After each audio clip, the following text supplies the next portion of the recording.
Assalamualaikum warahmatullahi wabarakatuh. Saya Nadia Utari dari Fakultas Teknik dan Teknis Prodi PO8. Baiklah, di sini saya akan menjelaskan tentang pengembangan pembelajaran sejarah.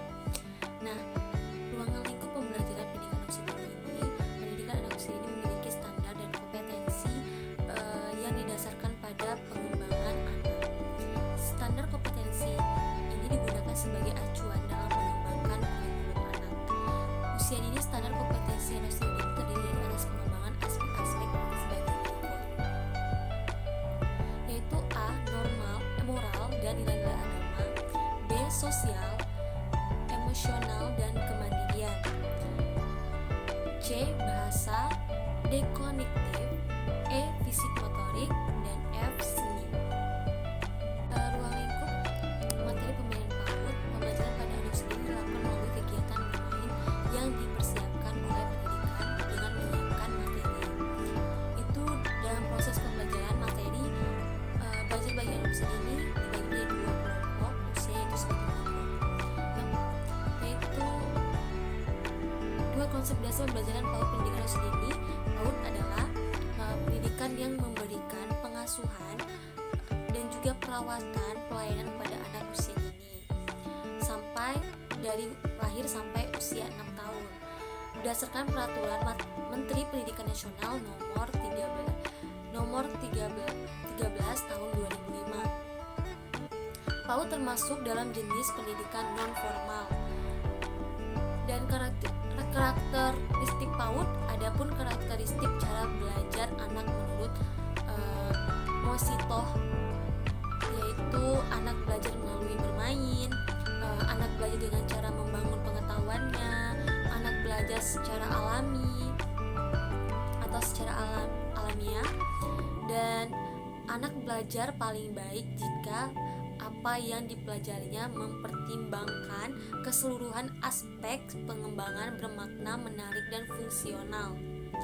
Dan anak belajar paling baik jika apa yang dipelajarinya mempertimbangkan keseluruhan aspek pengembangan tersebut. Adapun prinsip-prinsip pembelajaran PAUD, yaitu yang pertama, pendidikan haruslah berorientasi pada perbentukan anak dan pada usia aspek tersebut. Kebutuhan dan pengembangan anak, baik fisik maupun psikis, yaitu intelektual, bahasa motorik, dan sosio-emosionalnya anak, dan tidak hanya berorientasi pada satu siswa saja, melainkan diperlukan non-diskriminasi antara siswa lain. Nah, dan guru juga ada non-diskriminasi sangatlah penting dalam sebuah lembaga pendidikan agar semua anak dapat mengenyam pendidikan tanpa harus membedakan bangsa, bahasa, dan juga bahasa, jenis kelamin, tingkat sosialnya, dan juga agama maupun anak berkebutuhan khusus. 2. Haruslah didasari dengan bermain sesuai dengan karakter anak usia dini tersebut. Perkembangan mengapa demikian? Karena anak dalam usia ini sesuai dengan teorinya, perkembangan pitch bahwa anak harus belajar secara konkret. Selain itu, anak usia dini belum bisa mengontrol geraknya. Ia masih suka bermain, sehingga pembelajaran harus dilakukan dengan bermain, dimana anak usia dini itu tidak hanya berfokus pada belajar, karena usia dini itu masih mengikuti dunia bermain. Dengan bermain tadi, anak dapat belajar. Dan ketika itu dapat dilihat ketika dalam kelas, seorang siswa tidak akan mampu duduk selama 1 jam pun. Mereka jika tidak kuat akan beraktivitas sendiri dengan cara berlari atau berjalan dalam kelas, di mana anak itu tidak bisa diam, karena yang tadi anak itu aktif, di mana dia itu masih dunia bermain karena tidak berfokus dalam berpatokan dalam belajar.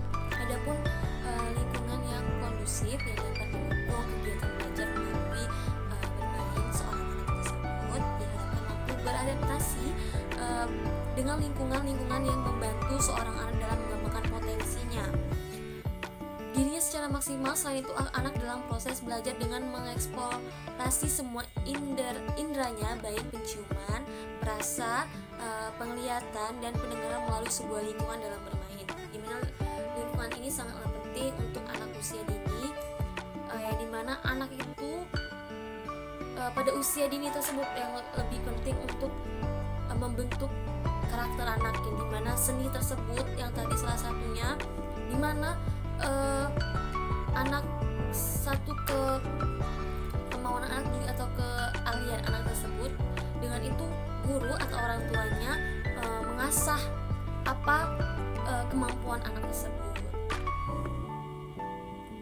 Menggunakan pembelajaran terpadu melalui tema yang menarik bersifat kontekstual. Tema yang bagus adalah tema dapat menarik perhatian siswa dalam proses belajar di dalam kelas. Sebuah tema harus disusun dengan semenarik mungkin dan bersifat kontekstual, dimana anak itu sebagai guru harus menciptakan sebuah pembelajaran yang semenarik mungkin, yang dimana menarik perhatian anak agar anak itu ingin memperhatikan. Dengan guru itu harus menciptakan waktu yang sedikit, tapi dengan anak bisa memahami, langsung menarik semua dalam pembelajaran itu hal-hal yang penting dan poin-poin yang menarik agar anak bisa cepat memahami. Mengembangkan kecakapan anak dengan cara mengembangkan keterampilan yang dimiliki oleh anak agar dapat dibiasakan dalam kehidupan sehari-hari. Sekedar membayangkan saja anak dapat berpikir dengan sebuah benda konkret saja. Jika anak diberikan gambar yang mengingat pada benda yang sudah mereka lihat, maupun dengan benda-benda yang bersifat secara bertahap yang berulang-ulang, ya ini pembelajaran bagi anak usia dini yang harus berdasarkan konsep yang sederhana, dekat dengan anak agar mudah dikuasai. Yang dimana saya bilang tadi, guru harus menciptakan bahasa yang sederhana sehingga anak itu dapat memahami apa yang guru tersebut katakan.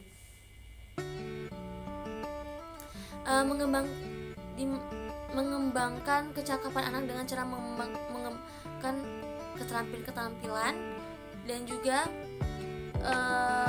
agar dapat dibiasakan dalam kehidupan sehari-hari agar anak mampu bertanggung jawab, mandiri, dan memiliki disiplin diri. Seorang anak yang mampu membangun pengetahuannya sendiri melalui pengalaman dan pengetahuannya yang dialaminya sejak lahir dan pengetahuan yang telah didapatkan selama hidup. Kita tadi itu yang sudah dibahas seperti rasa, perasaan, hal-hal yang telah anak rasakan semasa dia hidup. Itu bisa dibilang contohnya itu seperti dia mencicipi sebuah rasa seperti jeruk, dia cicip, dia sudah tahu rasanya apa, itu dia akan ingat, oh rasanya jeruk manis, jeruk juga ada yang asam gitu. Dia menciptakan pengetahuan dia sendiri gitu, dan dia juga bisa menciptakan rasa mana yang manis, mana yang asam. Mengembangkan kecakapan menggunakan berbagai media edukatif dan sumber belajar. Yang ini media yang digunakan haruslah nyata, tidak abstrak, agar anak lebih memahami, yang tidak sekedar membayangkan saja. Anak dapat berpikir dengan sebuah benda konkret saja. Jika anak berikan gambar yang abstrak, tentu saja akan kebingungan. Sesuai dengan karakteristik anak usia dini akan lebih mengingat pada benda yang sudah mereka lihat maupun dipegang. Sebab anak usia dini ini menyerap pengalaman dengan mudah melalui benda-benda yang bersifat konkret, dilaksanakan secara bertahap dan berulang-ulang. Ya, ini pembelajaran bagi anak usia dini. Pembelajaran anak usia dini harus berdasarkan konsep yang sederhana dengan anak agar mudah dikuasai. Itu sama seperti yang tadi, kita mengajarkan anak itu tidak cukup sekali, karena anak butuh untuk memahami dan tidak semua anak sama wataknya untuk cepat memahami apa yang disampaikan dengan guru atau apa yang sudah dia pelajari. Dengan itu mungkin bisa menggunakan media audio visual yang dimana langsung menunjukkan dengan anak-anak itu nanti imajinasinya main kalau kita berkata, tapi tidak memperlihatkan apa sih yang dikata guru tersebut. Jadi kita harus mencontohkan atau memperlihatkan apa yang sudah kita jelaskan, atau lebih kurangnya seperti itu. Komponen-komponen pembelajaran PAUD melalui peserta didik. Tujuan materi pembelajaran, metode atau strategi pembelajaran media, dan evaluasi. Strategi pembelajaran PAUD adalah bermacam-macam. Strategi pembelajaran dapat dipilih oleh guru taman kanak-kanak. Pemilihan strategi pembelajaran hendaknya mempertimbangkan beberapa faktor penting, yaitu A. Karakteristik tujuan pembelajaran, B. Karakteristik alat cara belajarnya, C. Tempat berlangsungnya kegiatan belajar, dan D. Tema pembelajaran pembelajaran, serta E. Pola kegiatan strategi pembelajaran yang berpusat pada anak. Strategi pembelajaran melalui bermain, strategi pembelajaran melalui bercerita, strategi pembelajaran melalui bercerita, strategi pembelajaran melalui bernyanyi, strategi pembelajaran terpadu. Dan adapun metode pembelajaran sentra adalah pendekatan pembelajaran yang dalam proses pembelajaran dilakukan di lingkaran dan sentra bermain. Lingkaran adalah saat di mana guru duduk bersama anak dengan posisi melingkar untuk memberikan pijakan sebelum dan sesudah bermain. Nah, pembelajaran yang berpusat pada sentra dilakukan secara tuntas melalui awal kegiatan sampai akhir dan fokus oleh suatu kelompok usia dalam satu sentra kegiatan. Sentra mendukung perkembangan anak dalam 3 jenis bermain, yaitu bermain sensori motor atau fungsional, bermain peran, dan bermain konstruktif membangun pemikiran anak. Simulasi APE adalah latihan pembuatan APE untuk anak usia 0 sampai 6 tahun. Pelatihan simulasi APE untuk anak usia ini yaitu untuk meningkatkan kreativitas agar menciptakan suatu hal yang baru yang belum pernah dibuat dan diciptakan oleh orang lain. Media pembelajaran mempunyai peranan penting dalam proses kegiatan belajar mengajar, dan juga pengelompokan media pembelajaran ini media hasil teknologi cetak, media hasil teknologi audiovisual yang sudah saya jelaskan sedikit, dan media hasil teknologi berdasarkan komputer, media hasil gabungan teknologi cetak dan komputer. Itu pun ada tahap gastrula dan juga tahap blastula. Dan juga jenis-jenis alat permainan edukatif. Jenis alat permainan edukatif itu ada 2, yaitu berada di luar ruangan dan di dalam ruangan. APE ciptaan Montessori yaitu puzzle, geometri, dan bisa juga APE ciptaan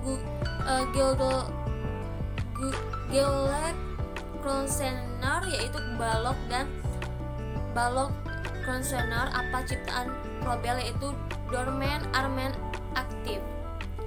Dan desain kelas sentra itu zona penerima anti-zone, zona mesi, zona tenang, zona aktif, zona dramatik, dan zona lain-lainnya.